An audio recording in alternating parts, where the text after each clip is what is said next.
What's up, everybody, and welcome to episode 199 of the Stand Up Guys podcast. I'm your host, Incomparable Zach Jones, and today will be part 5 of a special video series I'm doing where I am reviewing and talking about the latest Amazon Prime show, Batman Caped Crusader. So today we'll be talking about episodes 9 and 10, the final 2 episodes of season 1. And as I've done on the previous episodes, I'm first just going to give the brief Wikipedia synopsis of the episode, and then I'll kind of go through and cherry pick some observations I made while watching. So let's get right into it. Episode 9, entitled The Killer Inside Me. This episode is written by Jace Ricci, who I'm not familiar with, but I believe he wrote one other episode in the season as well. All right, so the synopsis reads as thus. In the aftermath of his assault, Dent loses his mayoral bid and is left with half of his face permanently scarred, which he grows insecure about. Bruce attempts to cheer him up with a night on the town, but a paranoid Dent has an outburst in a restaurant. Alfred scolds Bruce for his poor attempt at getting through to him. Craving justice against those who wronged him, Dent goes on a violent spree throughout Gotham, taking out several of Thorne's men, though Batman intervenes before he can hurt Thorne himself. Guilt-ridden, Dent snaps out of his rage and willingly goes to Arkham Asylum, where he discovers Barbara signed on to become his lawyer. Okay. Let me bring this up here. So it's weird because this whole Harvey Dent thing is kind of the through line of the season that they've been seeding throughout. And even so, I feel like his overall story was too compressed. I talked about on the Harley Quinn episode how cool it would have been if we could have got a season and a half or more of her just being her before we get any sort of twist on her character.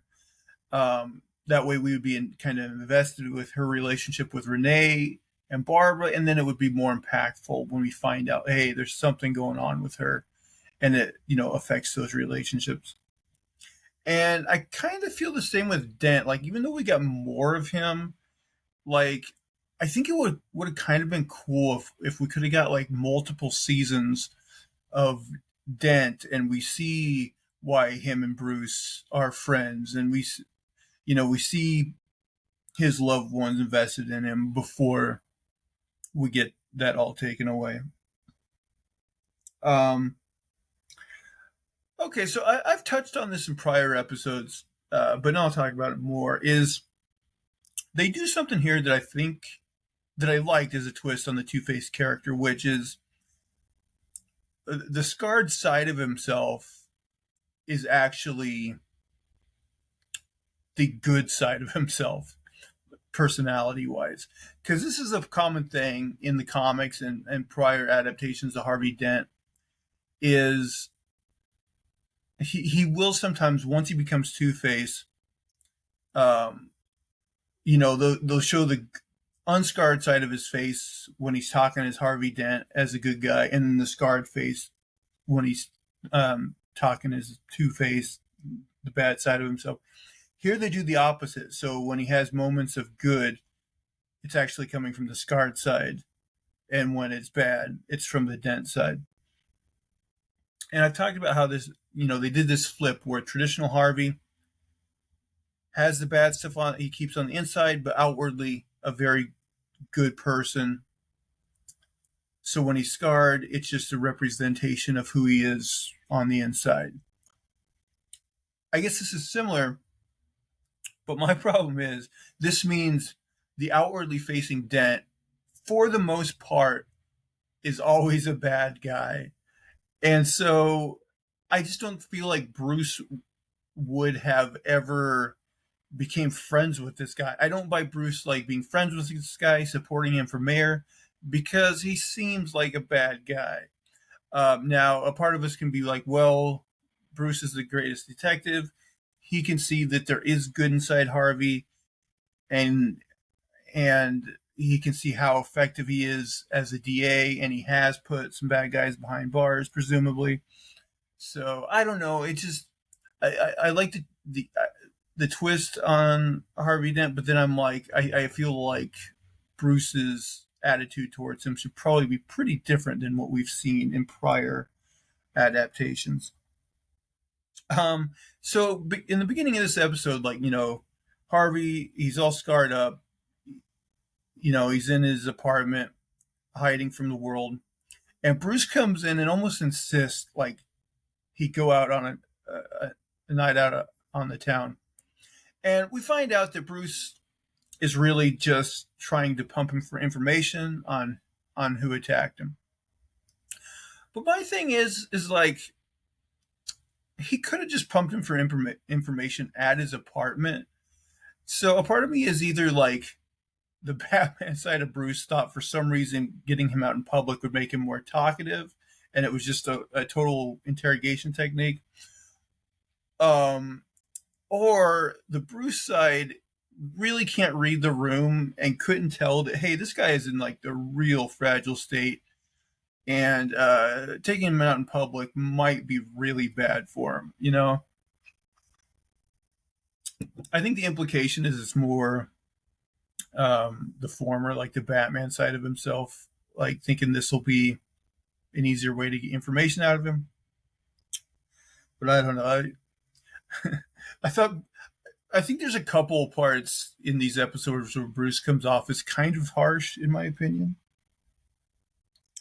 Next, I noted that I didn't love like the Two Face reveal aesthetically. Like, I think the Batman animated series, like the green sides, kind of scarred face, or Dark Knight, like totally burned off.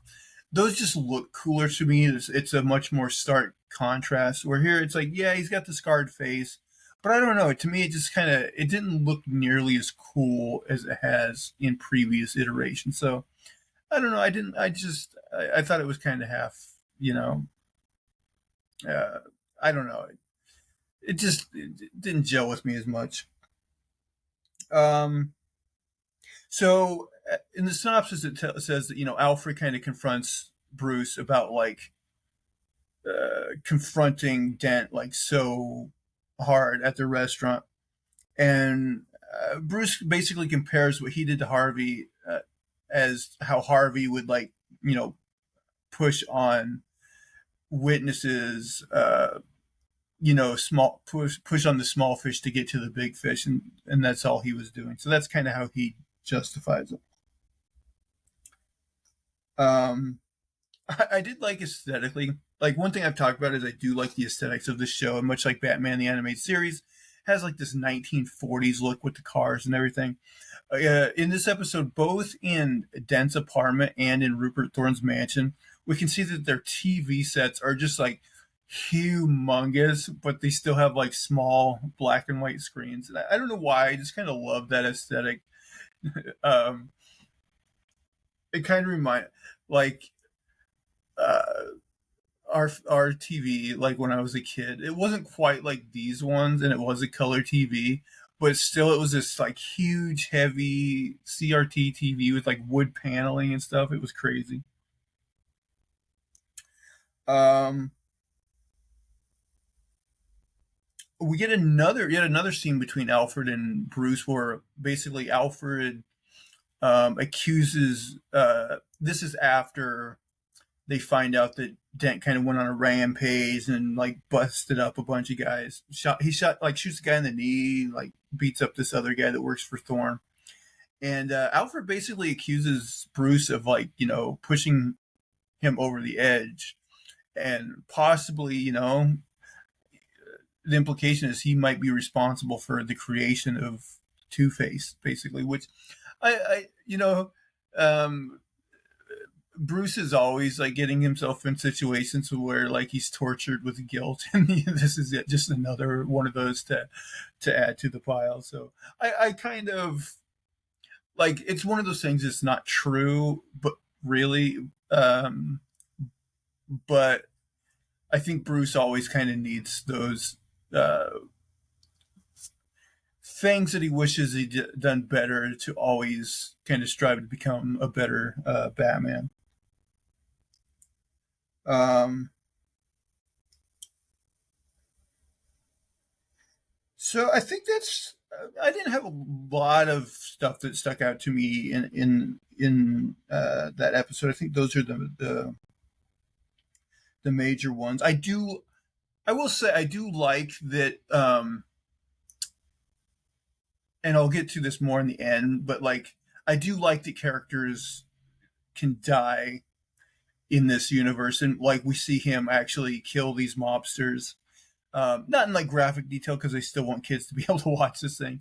But you know, he just straight up like shoots and kills people, and the one guy he like burns to death. And so I like that it has that edge of darkness where like, oh no, this is a universe. This isn't a universe where like everybody necessarily goes on to the next one. You know, there's actually are permanent consequences. Um, all right, so and really, I will say these two episodes, even though they're written by different writers, like definitely seem like a two-parter. Like these go one right into the other. So let's go to the final episode, episode 10, entitled "Savage Night," and this one actually is written by Ed Brubaker.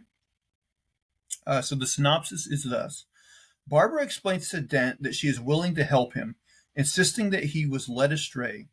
Meanwhile, Thorne's men, Bullock and Flass, seek revenge on Dent, prompting Barbara and Batman to establish a form of contact between each other and join forces with each other, Jim and Montoya, to protect him so he can testify in court.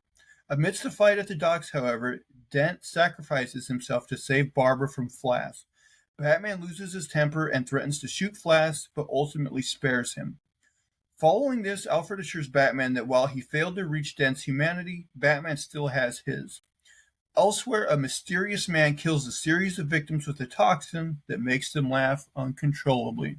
I wonder who that could be. All right. Bring up my notes here. So they alluded to it here. I gotta say, I love the Bat phone. I've thought for the longest time. Look, we all know that the Bat signal looks cool, but I just feel like it is time to do away with it for the most part because it doesn't really make sense. Like Batman is all about efficiency, and yet he has this really outdated mode of to have a way for his allies to contact him. And when they do so, it calls public attention to it and could potentially call enemies to it as well. So I just think having a phone contact is always made more sense. And I don't know why, but I get a kick out of the fact that when later on in the episode Barbara calls him, it actually goes to Alfred, and he's a switchboard operator. He actually has to like pull a little plug and plug it. But for some reason, I love that. It adds to this 1940s kind of aesthetic. Um, I don't know. I just dig it. You know, the other thing I noticed, not just on this, but I've been watching, for whatever reason, I've been watching a lot of old school Perry Mason episodes lately. And I'm not sure how phone numbers work back then. Because even in the, like, he's like, oh, my phone number is Klondike 1-019, whatever. And they did that in like Perry Mason episodes too, where it's like, oh yeah, my number's like Adams 1, that, you know, I'm like, I don't even understand how the phone numbers worked with like the place names and then like the number. I don't know. Um, there was a part in here where Dent's at the asylum and Bruce is visiting him, and he refers to Bruce as the Great Pretender. And I don't know if we're supposed to, like, I don't think he knows that Bruce is Batman, but I guess we're supposed to. It's supposed to insinuate that he knows that Bruce, that there's something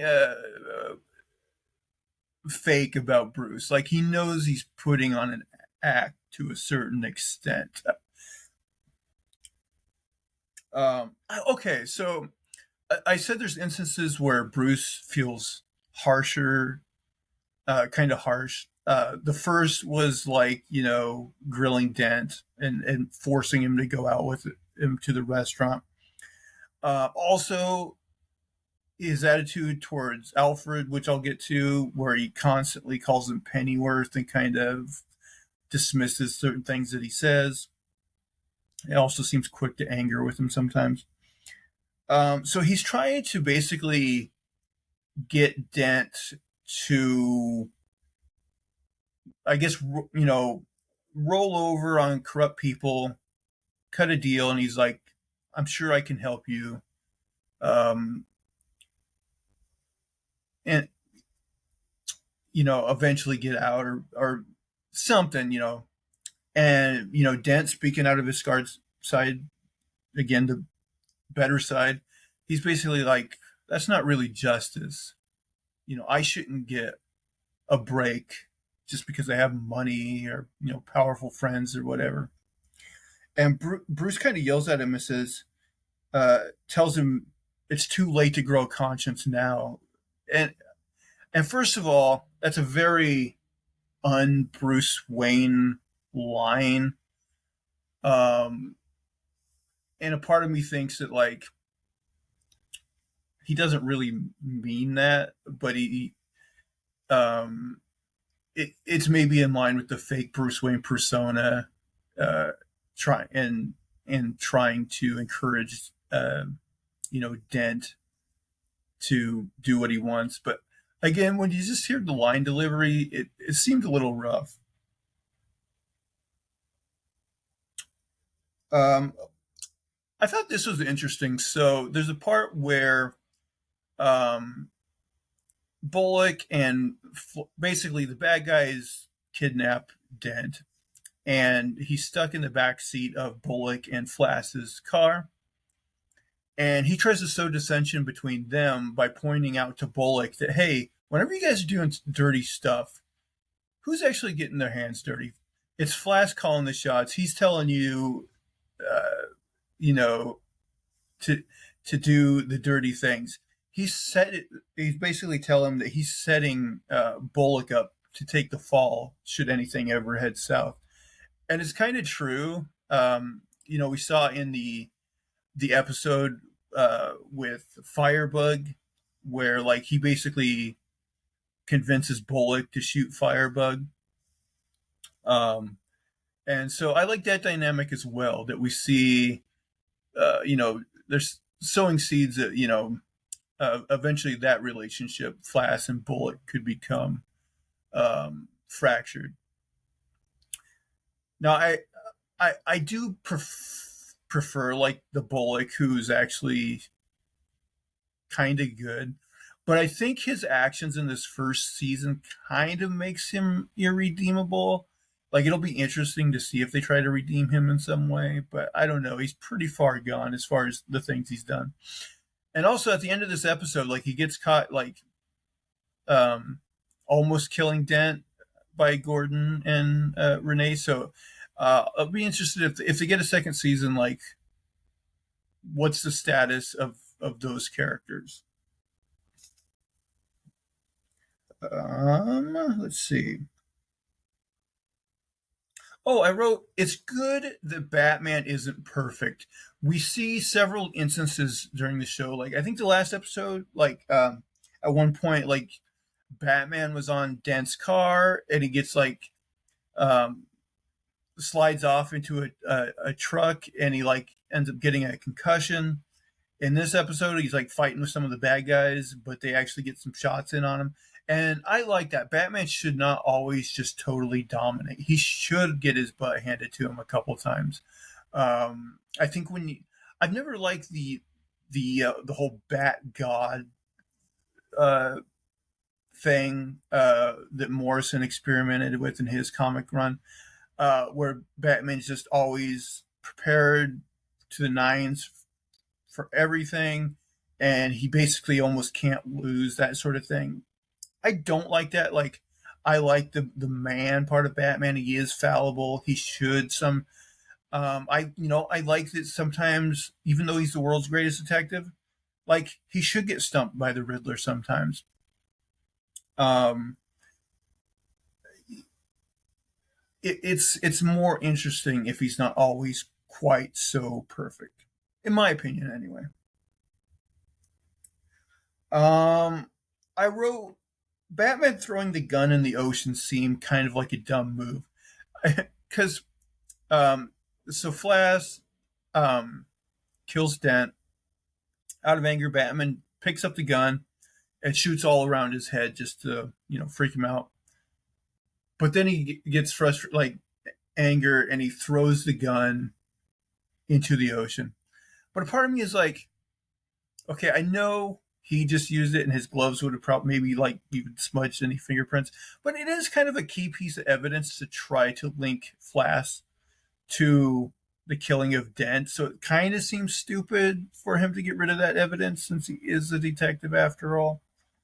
Um, I don't know.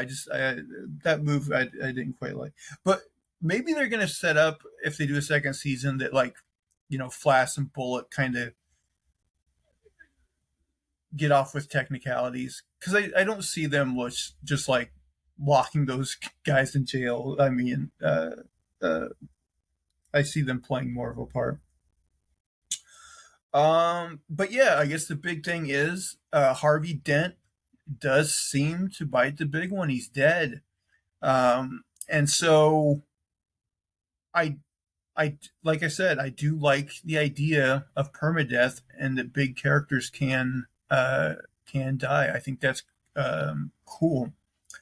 Um, Now was Dent's storyline satisfying? That I don't know. I almost feel um a similar thing happened in the Dark Knight where Harvey turns into Two Face, and by the end of the movie he's dead, and I kind of be like, boy, I think maybe I would have liked to see that character more, but he's dead. Um, I don't know. Like to me, again, I guess I shouldn't complain. They gave the Dent storyline, parts and pieces of the whole season, and then these last two episodes.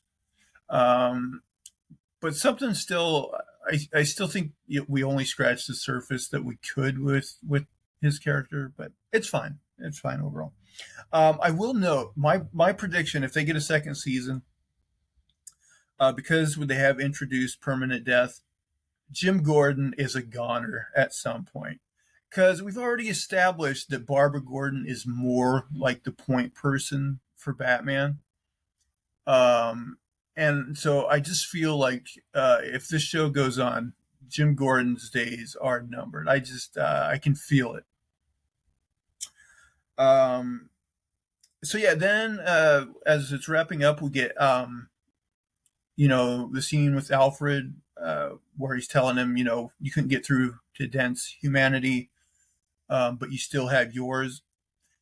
And he also mentions that he sees more and more humanity in Bruce every day, which I thought was an interesting line. And he's like, you do, in a way, have friends now, referring to Jim, Barbara, and Renee.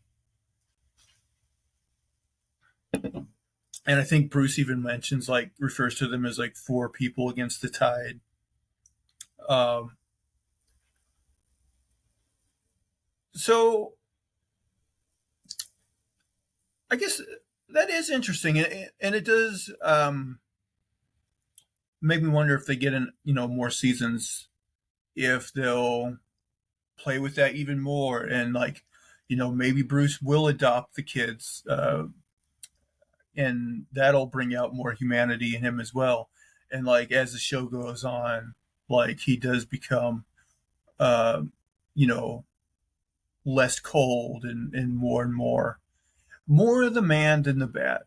I mean, I think that would be, um, a good storyline. It's also, I think, something they could totally do with the Robert Pattinson version of Batman in the Batman. Because for those that haven't watched The Batman, I think a common criticism, which if they don't do anything with it, going forward, I agree, is that when he's Bruce Wayne, he's also emo and dark and stuff. And so it's like, well, that's not a very good disguise. Like people would almost associate you with Batman more because you're not, playing like a normal person as Bruce. Um, but I think um, part of the storyline of the Batman was him learning that you can't always solve all your problems just with violence, and that he's got to kind of re-embrace the Bruce Wayne side of himself. And so I hope they explore that in the Batman 2 when that, finally comes out. I did like towards the end, Rupert Thorne is in his living room. He's all happy that Dent is dead. The Batarang comes through the window, cuts his cheek. He looks out, and we see Batman in the lightning, which I have to imagine is an homage to the opening credits of Batman the Animated Series. Of course, that famous scene of him on the building with the lightning. So I thought that was cool. I'm a sucker. Anytime they have homages to Batman the Animated Series, I'm a sucker for it. And then finally, the end, we get a shot, not even a full face shot, but shot of the Joker, which I do like. Listen, the Joker's a legendary character, and I knew anytime they do a new Batman property, I know they're going to bust out the Joker, which I don't think they need to at this point. I think he is drastically overused.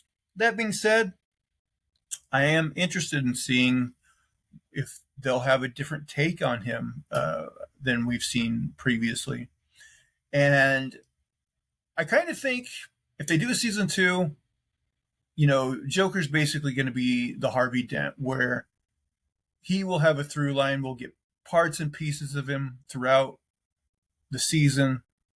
And then the last couple episodes will be heavily dedicated to him. At least that's structurally how I would see it going.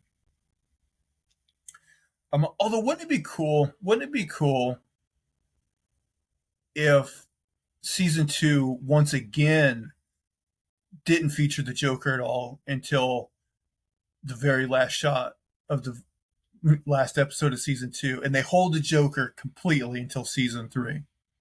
I would like that, just to show they have that kind of patience. Would be cool. But no, I think that'll do it. So that's episodes 9 and 10. Again, I have a hard time putting numbers on these episodes, but probably around a 7 out of 10. A lot of stuff I like, but I think definitely room for improvement. But as a longtime Batman fan, I like that they're going in drastically different directions with some of the characters and some of the storylines. And, fingers crossed if they do another season. I hope Ed Brubaker's still one of the showrunners, because I do think he's probably the best comic book writer in the game, and he knows his stuff. And he's got also all the connections to get other good comic book writers on board for writing episodes, which is very, very cool. Okay, well, I think that is going to do it for today. Please comment below. Let me know, what were your favorite episodes of the season? What are the things you liked, the things you didn't, things you agree with me on, things you disagree with me on, all that good stuff. If you will, please subscribe to the YouTube channel. You can also subscribe in audio form on your podcast catcher of choice. Leave those thumbs up, positive reviews, comments. If you like, you can follow me over on Twitter/X at Zach Jones Live. That's ZachJonesLive. But that'll do it for all of my shenanigans and poppycock this episode. please, please, please tune in again next episode. Bye, guys.